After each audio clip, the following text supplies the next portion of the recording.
Last time we spoke about the Soviet-Japanese Neutrality Pact. In the summer of 1939, the Nomonhan Incident escalated into a major clash along the Hala River, where Soviet-Mongolian forces under General Zhukov decisively defeated the Kwangtung Army.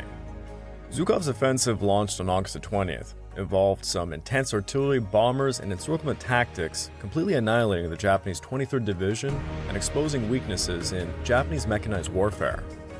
The defeat, coinciding with the Hitler-Stalin Non-Aggression Pact, forced Japan to negotiate a ceasefire by September 16th, withdrawing the borders and deterring further northern expansion. Stalin navigated negotiations with Britain, France, and Germany to avoid a two-front war, ultimately signing the German-Soviet Pact on August 23rd, which secured Soviet neutrality in Europe while addressing Eastern threats. Post-Nomonhan, the Soviet-Japanese relations warmed rapidly. Fishing disputes were resolved, ambassadors were exchanged, and the China. By 1941, a neutrality pact was concluded, allowing Japan to pivot southwards towards China and Southeast Asia. This episode is the Chiang-Wang Divide.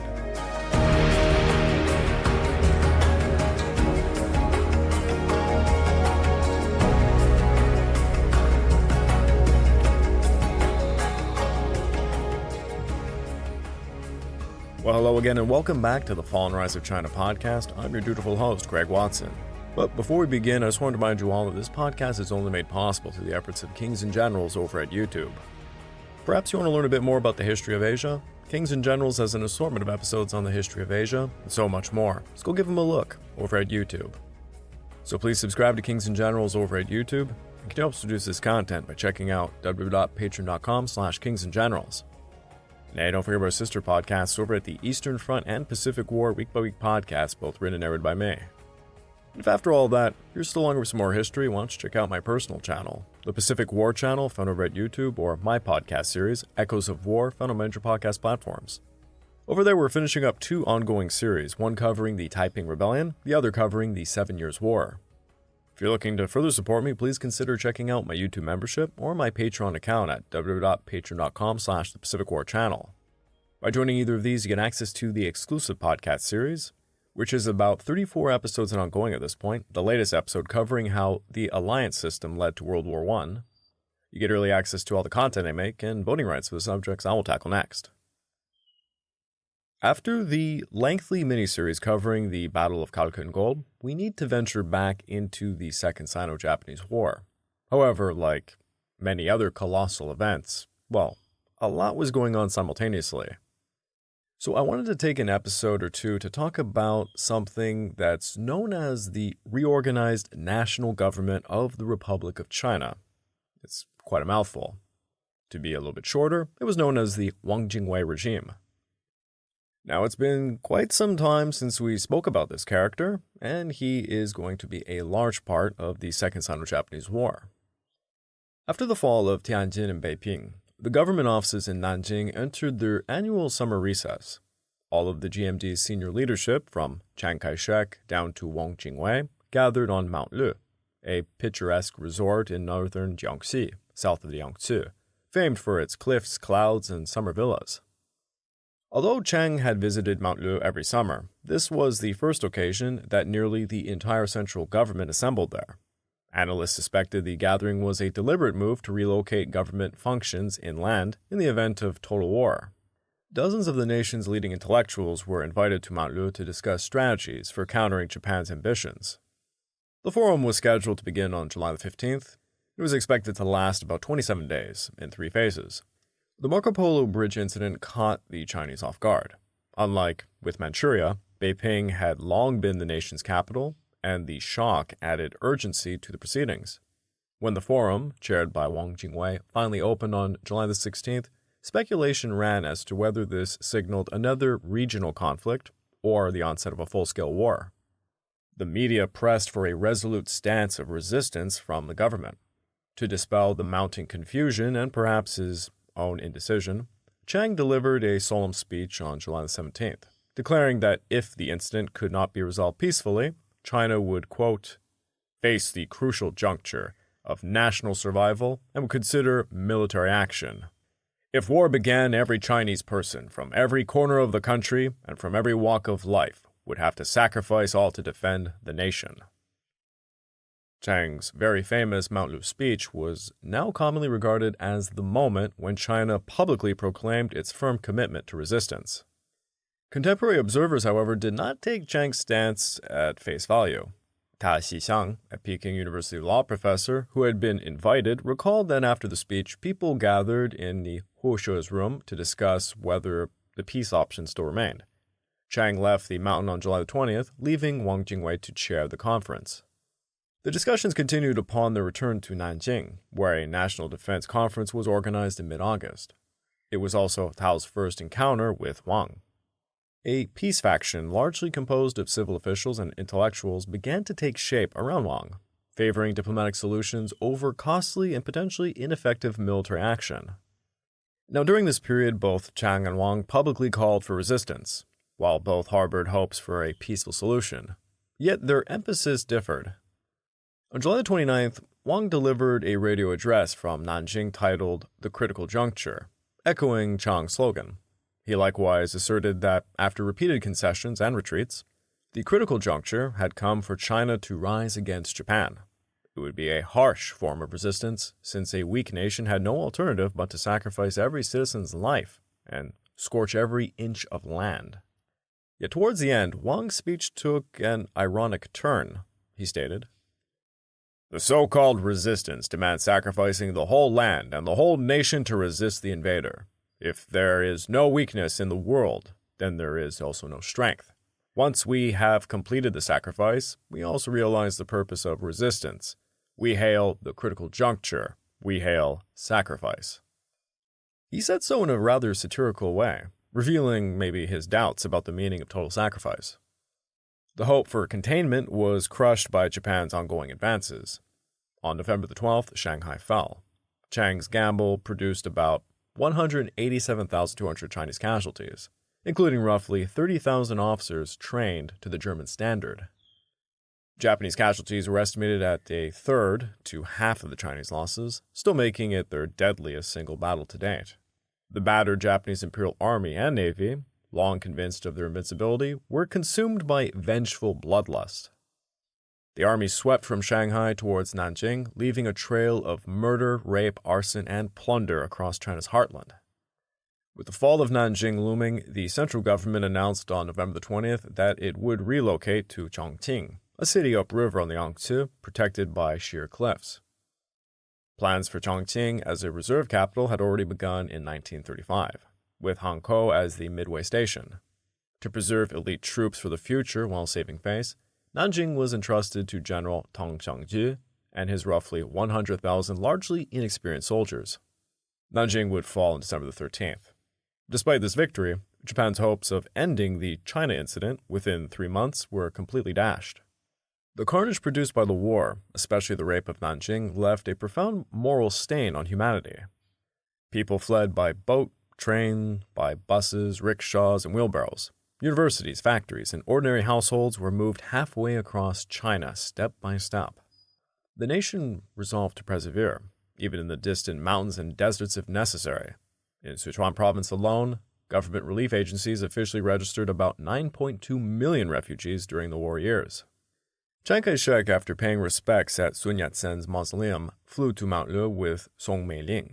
The so-called second couple chose a more modest path. Like most refugees, the Wang family traveled upriver along the Yangtze. On November 21st, they had left Nanjing, abandoning a recently renovated suburban home and about 30 years of collected books. Coincidentally, the ship carrying Wang Jingwei from Nanjing to Wuhan was the SS Yangshui, the former SS Zhongshan, that had escorted Sun Yat-sen to safety and witnessed Wang's ascent and subsequent downfall from power. Ironically renamed Yangshui, the ship's new title meant peace, with the compound term Sujing denoting a policy of appeasement. This rather active symbolism saw Wang being carried away from Nanjing by a ship named basically Eternal Peace, which foreshadowed his eventual return to the city as a champion of a peace movement. After the Mount Lu Forum, He Shi and Tao Xixiang could not return to Beiping, now under Japanese occupation. They joined the government in Nanjing. Beginning in mid-August, Japanese bombers began attacking Nanjing. Air power, an unprecedented weapon of mass destruction, humbled and awed a Chinese public largely unfamiliar with airborne warfare. By striking a target that did not serve its immediate interests, Japan demonstrated its world-class military might and employed psychological warfare against the Chinese government and her people. Because Zhou Fohai's villa at Siluowan had a fortified cellar suitable as an air raid shelter, a group of like-minded intellectuals and civil servants sought refuge there. They preferred a peaceful approach to the conflict, subscribing to the idea of trading space for time, building China's industrial and military capabilities before confronting Japan.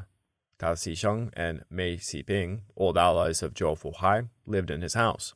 Another frequent guest was Yao Zhongqiang, an ex-communist. The former CCP leader, Chen Juxiao, recently released from prison, joined their gatherings a few times. Gao Zongwu hosted another meeting site. He Shi, a guest himself, jokingly called the circle the low-key club. Jijiao Zhulubu, a label that underscored their pragmatic defiance of the government's high-frown rhetoric urging an all-out resistance. Many members of this group would later become central figures in a conspiracy known as the Peace Movement, with Wang Jingwei as its leader and emblem. As Gerald Bunker noted, the peace scheme did not originate with Wang, but with certain associates of Chiang Kai-shek, elements in the Japanese military intelligence, and members of the liberal-minded Japanese political circles who were linked to Prince Kenoi. Zhou Fohai belonged to the Chiang loyalist CC faction, named for Chen Guofu and Chen Lifu. Zhou believed that resistance under the current conditions was just simply suicidal. He sought to influence Chiang through people around him, including Wang Jingwei, whom he found impressionable, and he began visiting Wang's salon.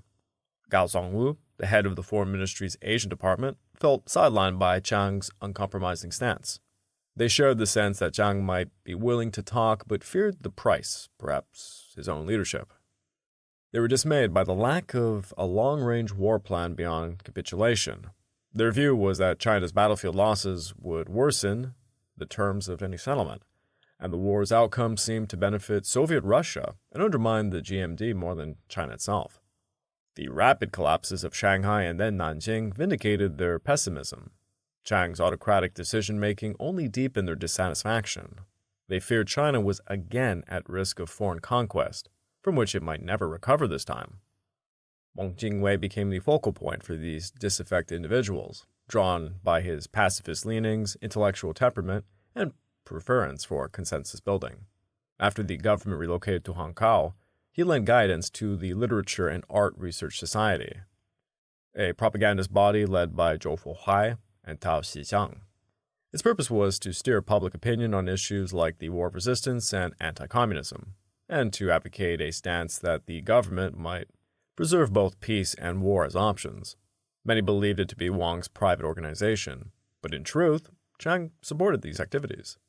For much of 1938, Chiang's belligerent anti-Japanese rhetoric and Wang's conciliatory push were two sides of the GMD's broader strategy. Among the society's regional branches, the Hong Kong chapter flourished under Mei Xiping and Lin Baixiang.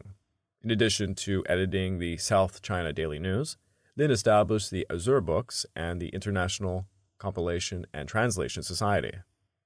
These were primary propaganda organs.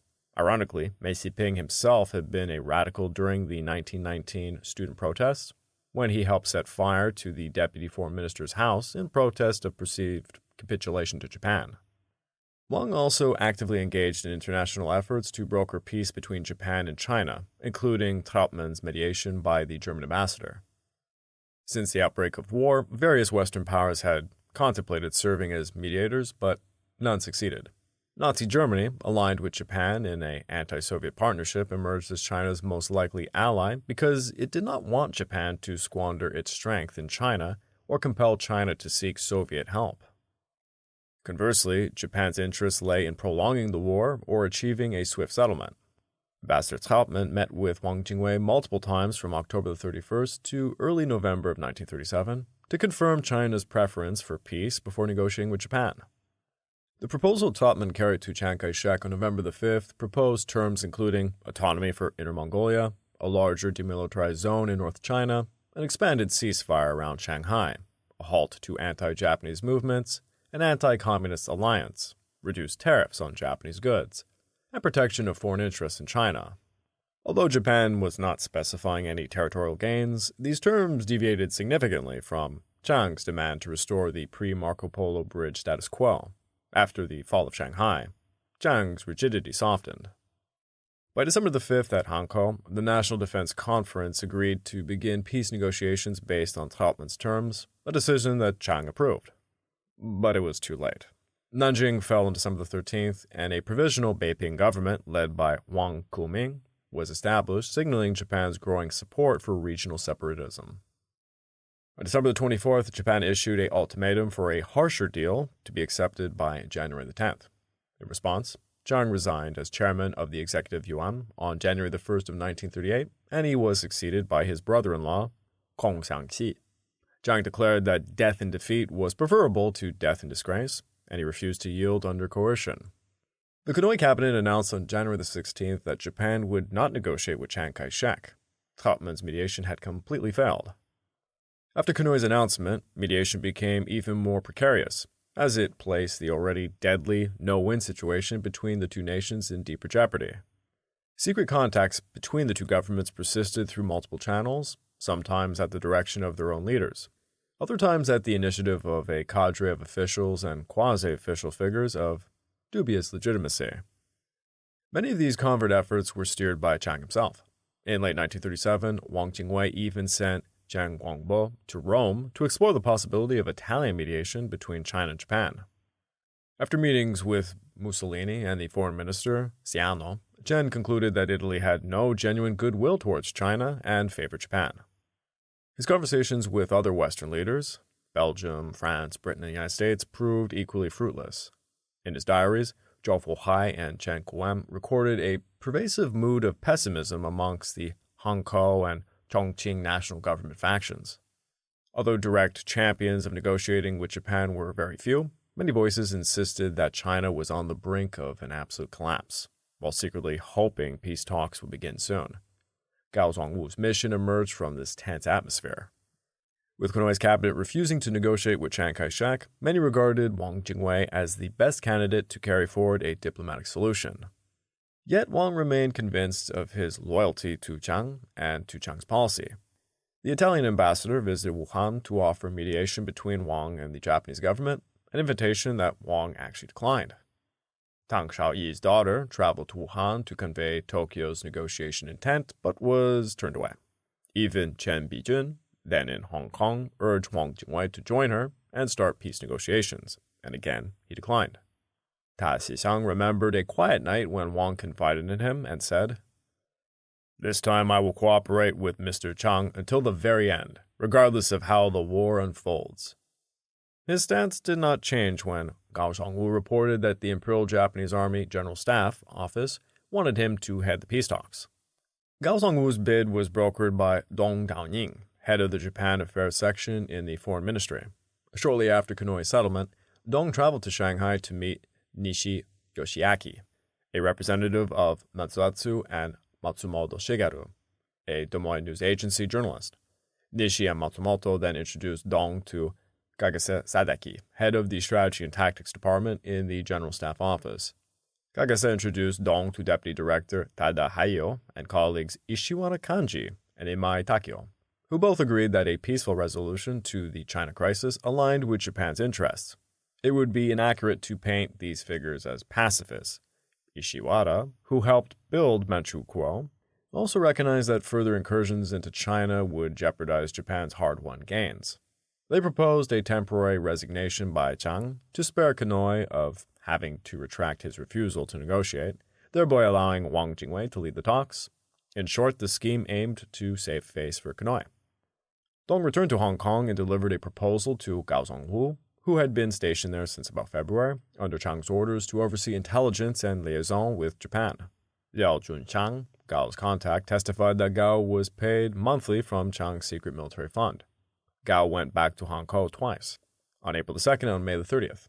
On the second trip, he personally conveyed Japan's terms to Chiang.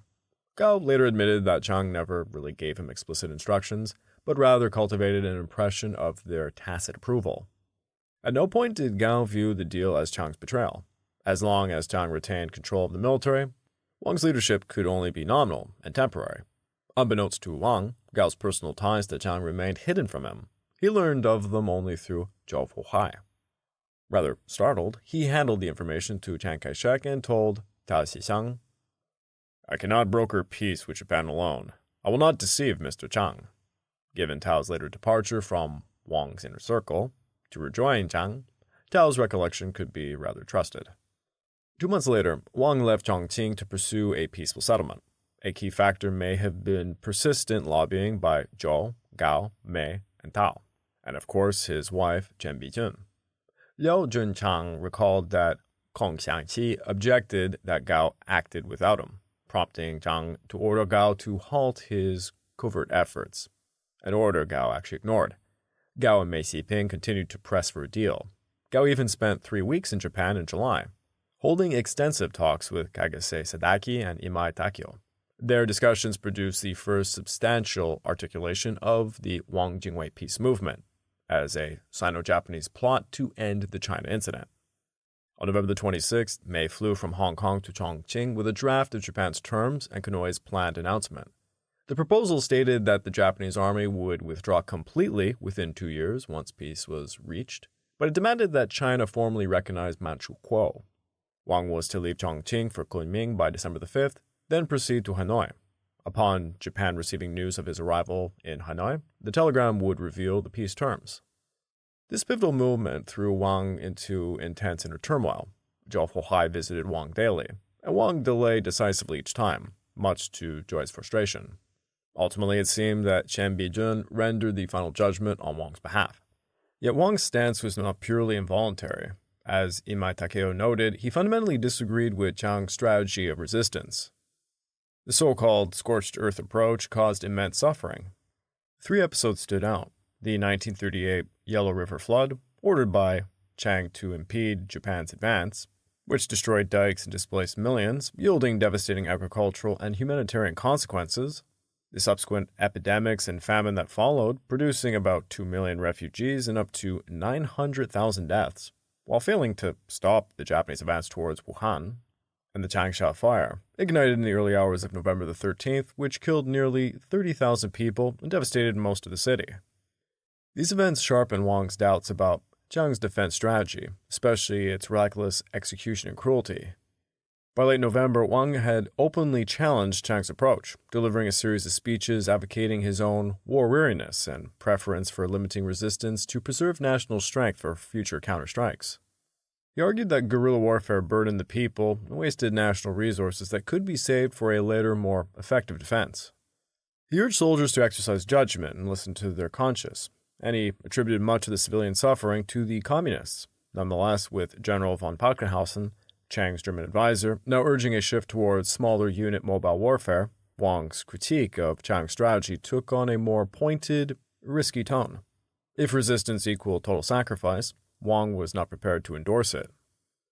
As Margarita Zanassia noted, Wang Jingwei and Chen Gongbo had long shared a vision of self-conscious anti-imperial national economic beliefs, that China's economy had not yet achieved genuine nation power, and that compromising with the foe might be necessary to save the national economy. Wang and Zhou also worried that continuing resistance would strengthen the communists and that genuine international aid would not arrive, at least not soon. After Nazi Germany occupied Czechoslovakia, Wang briefly hoped for the formation of an anti-fascist democratic alliance. Yet the Munich Agreement disappointed him. Viewing Western democracies as culturally imperialistic, he doubted that they would jeopardize their relations with Japan, another imperial power, on China's behalf. This view was reinforced by Zhou Fohai and other Chinese specialists who had recently joined Wang Circle. They argued that China would fall unless the international situation shifted dramatically. Their forecast would prove accurate only after Pearl Harbor. In the end, Wang longed for decisive action. He had been sidelined since the government's move to Wuhan. At the GMB Provisional National Congress in Hankou, the party resolved to restore Chiang Kai-shek to near total control by reasserting the authoritarian Songtai system. The Congress also established the People's Political Council as a nominal nod to democracy, but it remained largely consultative. Wang was elected deputy director and chairman of the council, yet he clearly resented the position. Zhang Tingfu described Wang's Hanko mood as somewhat resentful, recognizing the role as largely ceremonial. More optimistic observers attributed his dismay to the return of dictatorship, and he felt increasingly useless. Since the Mukden incident, Wang had prioritized party unity and had been content to play a secondary role to Jiang, but inaction did not fit his sense of historical purpose. It was Zhou Fohai who urged Wang to risk his reputation for a greater cause, presenting a calculated nudge to someone susceptible to idealism. A longing to find meaning through action may have finally pushed towards a fateful decision. As Chen Bijun bluntly told Long Yun, her husband was, quote, merely an empty shell in Chongqing and could contribute nothing to the country, thus he wanted to change his surroundings. Wang considered staying abroad as a serious option amid the Hanoi uncertainty. Gao Zongwu had previously told Japanese negotiators that if Hanoi's stance did not satisfy Wang, he might head to France. Chongqing echoed this possibility. On December the 29th, Ambassador Guo Tangqi, acting on Chiang's orders, telegraphed Wang suggesting he go to Europe to take a break. It would have offered a graceful exit. Changsha recommended Hanoi as Wang Jingwei's midway station because, as a French colony, it offered a relatively safe environment. Only the French were armed there, and several members of the extended Wang family had actually grown up in France, enabling them to communicate with the colonial authorities. After Wang departed for Hanoi, Long Yun hesitated for weeks. On December the 20th, he telegraphed Jiang, saying Wang had paused in Kunming on the way to Hanoi to seek medical treatment. Knowing this was untrue, Jiang replied on December the 27th with a stern warning about Japan's unreliability, a message that appeared to have persuaded Long.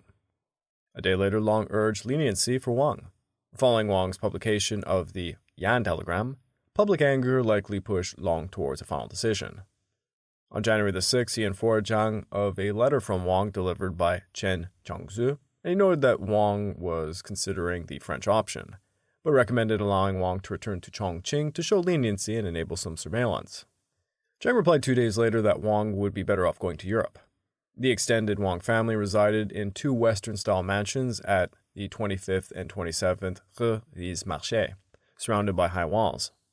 February the 15th, Chongqing's envoy, Gu Jiangding, brought their passports to Hanoi. Accounts actually differ on what happened next.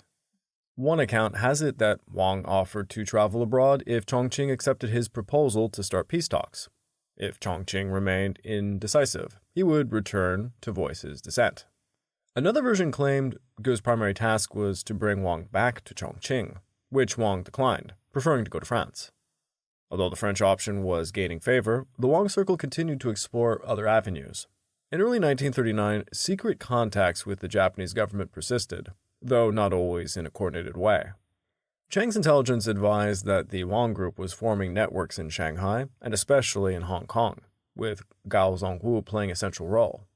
On February the 1st, Gao returned from Hong Kong and stayed for about 5 days, finding Wang in a rather bad mood. Wang asked Gao to pass along a few letters to Japanese leaders urging the creation of a unified Chinese government to earn the Chinese people's understanding and trust. Wang believed his actions would serve the best interests of both China and Japan. On March the 18th, the Japanese consulate in Hong Kong informed Gao that funding for the Wang Group would come from China's customs revenues that Japan had just seized. Meanwhile, Chiang Kai-shek sensed a shift in the war's direction. On February the 10th, Japan had seized Hainan, China's southernmost major island. The next day, Chiang held a press conference describing the development as the Mukden Incident of the Pacific. He warned that Japan's ambitions could threaten British and French colonial interests and even American maritime supremacy. Gao Zongwu read the speech and he concluded that Chiang's outlook had brightened. For 3 months, the Wang Circle frequently met to weigh their options. The prominent writer and scholar, Zhou had already accepted a collaborationist post as head of the Beiping Library, and he warned Tao Xishan, "Don't do it," signaling his misgivings about collaborating with Japan based on his reading of Japanese politics. As Zhou observed, many young Japanese militarists did not even respect General Ugaki, let alone a foreign leader. Then came the assassination of Zheng Zhongming, Wang's secretary and protege, abruptly altering the meaning of Wang's mission. The Wang Group was deeply unsettled by Zheng Zhongming's assassination. The event really did come as a shock. On March 20th, Gu Jianding's second Hanoi visit concluded. Allegedly, Gu delivered passports and funds for a European excursion. On a bright spring day, the entire Wang family enjoyed a lighthearted outing to the Three Peaches Beach, only to be halted by a French officer who warned that they were being followed. During their afternoon rest, a man posing as a painter, sent by the landlord to measure rooms for payment, appeared at the door and he was turned away when he insisted on entering every room. There were more than 20 people in this household, and none of them were armed. Since January, Hanoi had been a hive of BIS activity. The ringleader was Chen Gongqu, a veteran operative under spy master Dai Li, though Chen's recollections clashed with those of other witnesses, leaving the exact sequence of what actually happened rather unclear. Chen claimed their role was intelligence and surveillance until March 19th, when an unsigned telegram from Dai Li ordered, "Severest punishment to the traitor Wang Jingwei immediately." The mission supposedly shifted. The Wang family was followed the next day, but evaded capture in traffic, prompting a raid on the house. Reports vary about what happened here. Some said Wang resided on the second floor at number 27. Others suggested he lived in number 25, and that number 27 was just used for day guests. The force entered the courtyard, forced open the door to Wang's supposed room, and a getaway car waited outside. Chen, in the car, heard gunshots. The initial shots were towards a downstairs figure, and then 3 shots through a bedroom door hacked open with an axe, aimed at a figure beneath the bed, believed to be Wang Jingwei. The team drove off after 4 or 5 minutes. Vietnamese police soon detained 3 killers who lingered in the courtyard and even listened in on a hospital call. Chen didn't realize the target had actually been misidentified until the next afternoon. Some records suggest Wang and Zheng Zhongming had swapped bedrooms that very night, a detail that Chen doubts. Chen did not mention a painter's earlier visit either in his record of everything. There were competing accounts of the event with their numerous inconsistencies that fueled conspiracy theories. Jin Zhongbai outlined 3 possibilities. Number 1, the killers killed the wrong person. Maybe as a warning to Wang Jingwei. Number 2, they killed Zheng Zhongming to provoke Wang towards collaboration. Or number 3, this episode was part of a broader Chiang-Wang collaboration plan. In any case, Dai Li showed unusual leniency towards Chen Guangxu, who had never been punished, and later led the Shanghai station. After Dai Li's agent Li Xikun was captured in 1941, Li not only spared Chen's life, but recruited him on a double agent basis for the remainder of the war. Then Chen retired to Taiwan. Chiang Kai-shek never discussed the case publicly or in his diary, and his silence was perhaps the strongest indication that it was he who ordered the killing. I would like to take this time to remind all of you this podcast is only made possible through the efforts of Kings and Generals over at YouTube. Please go subscribe to Kings and Generals over at YouTube and continue to produce this content by checking out www.patreon.com/kingsandgenerals. Hey, don't forget about our sister podcasts over at the Eastern Front and Pacific War Week by Week podcast, both written and narrated by me. And if after all that you're still hungry for some more history, why don't you check out my personal channel, the Pacific War channel found over at YouTube, or my podcast series, Echoes of War, found on major podcast platforms. If you're looking to further support me, please consider checking out my YouTube membership or my Patreon account at www.patreon.com/the Pacific War channel. By joining either of these, you get access to the exclusive podcast series, early access to all the content I make, and voting rights with subjects I will tackle next. Wang Jingwei, once a key figure in China's resistance against Japan, grew disillusioned with Chiang Kai-shek's scorched-earth tactics during the Second Sino-Japanese War. Amidst devastating events like the Yellow River Flood and the Changsha fire, which caused immense civilian suffering, Wang joined a peace faction advocating negotiation. Then he began some secret talks with the Japanese. This led to his defection in 1938. He fled Chongqing to Hanoi, where an assassination attempt, likely ordered by Chiang Kai-shek, killed his secretary, Zheng Zhongming, instead.